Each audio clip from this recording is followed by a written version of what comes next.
I just don't get it. Why do people consistently throw all their money at a brand new release card knowing that it's going to be more widely available and cost a lot less in the future? Let's talk about that.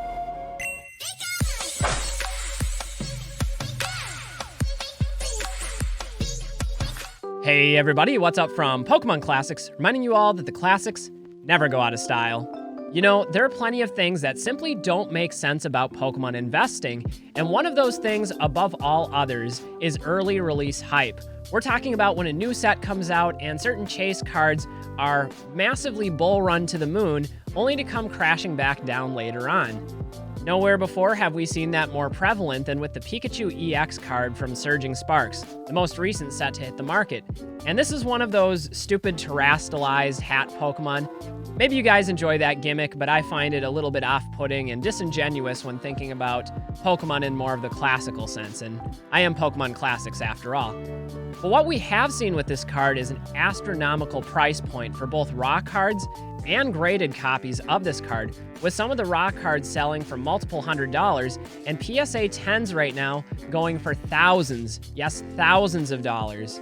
Anyway, this has never really made much sense to me because, traditionally speaking, historically speaking, many of these early chase cards will absolutely excel in their early beginnings, only to come crashing back down once the supply catches up to meet the demand. And so that's what I wanted to do in this video, is take a look back at some of those historical chase cards released with a number of different sets. And we'll actually take it all the way back to the very start of Sword and Shield and take a look at the chase card for each set that was released, how it performed initially, but also how it's currently doing. And some of the losses are pretty ugly.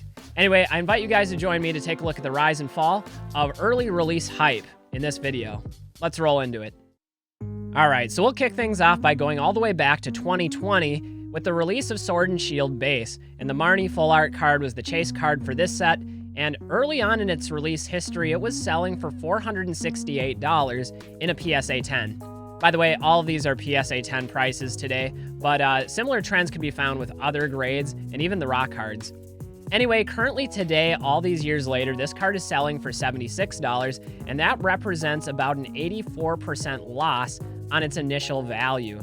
Now, another example of this is Rebel Clash. That was the next set, and so this is also going back to 2020, and the Boss's Orders.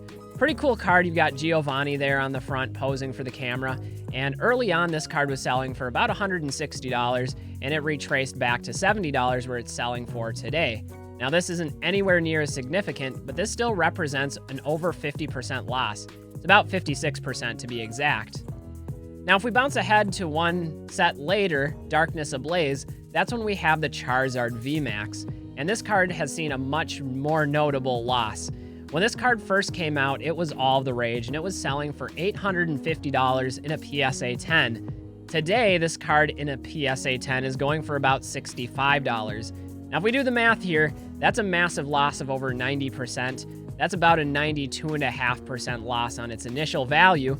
Once again, affirming the trend of this video is that it's rarely, very rarely advantageous to buy into that early market hype when you could sit back and wait for a while and then pick up most of these cards at a cheaper price once they're more widely available. Another Charizard on this list is the Charizard V from Champion's Path. Now, when this card came out, it was a gold mine. In PSA 10, this card was selling for $2,799 at its peak. Today, similar copy in PSA 10 can be picked up for $265. Again, that's about a 90% loss on its total value. You guys starting to see the trend? I think you're probably noticing it. The next one on this list is one that I remember really vividly, and that's the Vivid Voltage Pikachu VMAX card, the big chunky rainbow Pikachu. There are all sorts of memes about this back during the pandemic. But this card originally was selling for about $2,000 in a PSA 10, and now today, it's come down to about $239. That was the most recent price point that I could find on TCG Fish. So one of the things you're probably noticing is there's a lot of Charizards on this list, and the next one is Shining Fate's Charizard VMAX. And just like some of the other cards here, a lot of initial hype for this card. This was a very desirable card when it came out, and it was selling for about $2,000 in a PSA 10. Now compare that today, where a PSA 10 copy goes for about $178. That's a pretty massive loss, about 91% loss on this card if you were buying it right at the peak when it came out, versus being patient and waiting for more copies to hit the market. Another card to look at is the Tyranitar V from Battle Styles, and I do really like the artwork on this card. I think this is a really unique and interesting artwork with Tyranitar passed out at the picnic, down on the ground. Has some campsite vibes, and I do really like it. Having said that, I don't like it enough to spend $1,000 on it on its initial release, and now today that price is at about $260. You'll even see that there was a little bit of an uptick here in 2024, but it's regressed a little bit since then. Next card on this list is from Chilling Reign, and this is the Blaziken VMAX. And when this card first came out, it was selling for about $847 in a PSA 10. And here we are, years later, and this card is selling for $405, again in that PSA 10 condition. Speaking of VMAX cards, this is one that I actually do like, and so does everybody, and that's the Umbreon VMAX from Evolving Skies. And this is actually one of the only cards on this list that is worth more today than its initial release when the hype was out there to first acquire this card.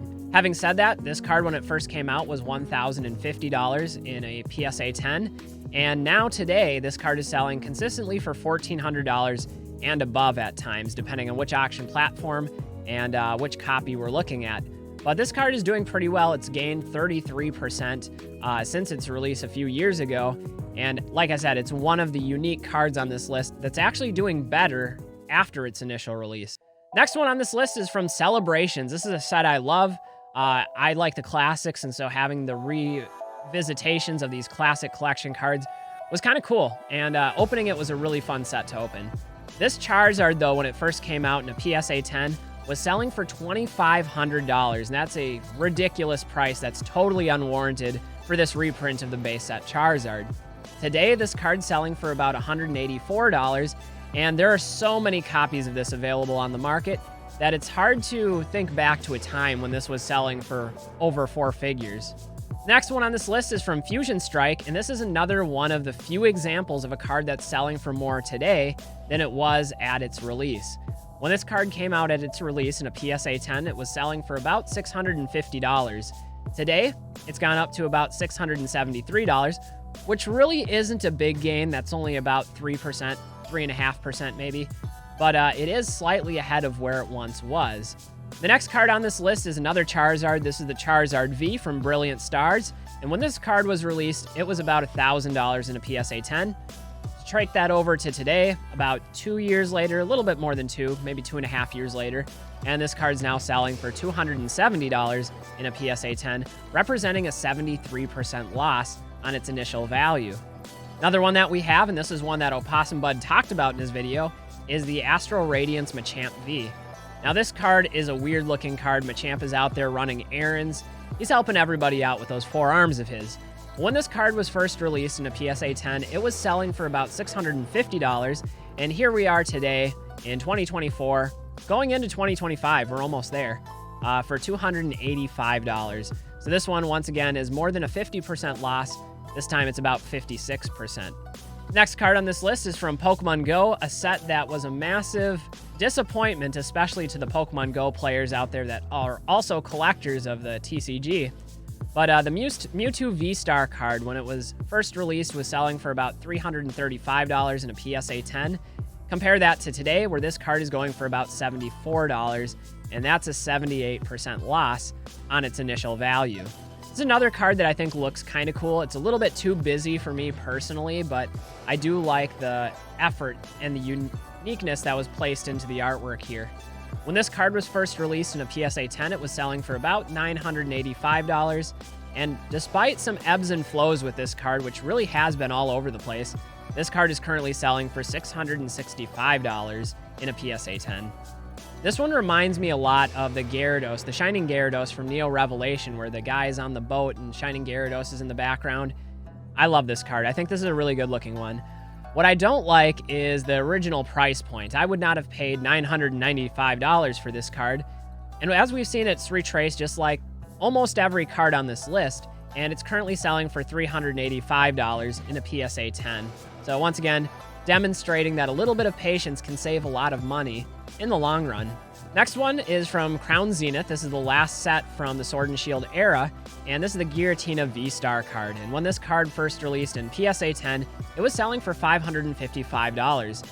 Again, compare that to today, and we are at $177 for a like condition card in PSA 10 quality. Now, I also wanted to take a look at a few promo cards because I think the promo card situation is very similar. There's that initial surge on release, that desire, that FOMO mentality to get the card at whatever cost, and then over time, it often becomes more widely available.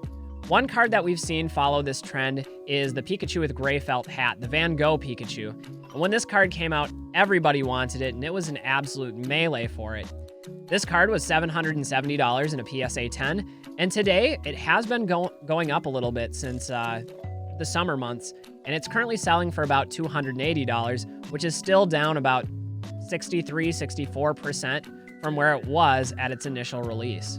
Another card that we could look at is the Special Delivery Charizard, and you originally had the Special Delivery Pikachu and the Special Delivery Bidoof. Then the Charizard was the third one, and everybody loves Charizard, so naturally the price point for this would be quite high when it first came out. It was selling for $1,625 at its peak, and here we are today, after a few years, and this card is selling for about $220 in a PSA 10 condition, representing an 86.5% loss on its initial value. We could also take a look at the Unagaba Umbreon promo. All the different Eevee promos, Evolution promos are probably the same, but the Umbreon I know is the most popular one, and at its peak, this one was selling for $405 in a PSA 10, and today, it's only selling for $61, which is a very reasonable PSA 10 price, especially when you consider the grading fee is usually going to cost at least $15 and then a couple bucks for shipping and handling. Finally, we'll take a look at something more recent, something a bit hotter in the marketplace right now, but 151 is the definitive set that everybody wants, and the Pokemon Center Squirtle is one of the key promo cards that you're going to want if you try to complete this set in its entirety. This one has the Pokemon Center stamp on it. It came exclusive in the ETBs, and this one was originally selling for $800 in a PSA 10, and currently selling for about $175. So not the greatest preservation of its value. So anyway, guys, what's the takeaway from this quick video? Well, out of 21 different chase cards we just looked at, only 2 are worth more today than they were at release. Now, we have a lot of really exciting sets coming out soon, and there's going to be a lot of FOMO and a lot of hype. And my encouragement to you would be to not waste your money, to not FOMO into certain cards, because if you're patient, often these cards will become more widely available. You could save a bunch of money. Now, I can't guarantee that'll be the case with any individual set, with any specific card, but that's something that we've seen as a trend emerge, and it's really never made sense to me why people are willing to throw so much money at those first-to-market plays. Like, obviously, if you're a seller, that can be an advantage, but as a buyer, it's just not a smart decision. So you guys will have to let me know what you think about the first-to-market, early release FOMO. If that's something like Opossum Bud you think is overly active and a bit too influential on the market, let me know down in the comments below. But anyway, guys, that's going to wrap it up for this one. I'm Pokemon Classics, reminding you all that the classics never go out of style. We'll see you all with the next video. Till then, everybody, stay well, have fun, and don't forget to enjoy collecting. That's really what this is all about. Bye, everybody.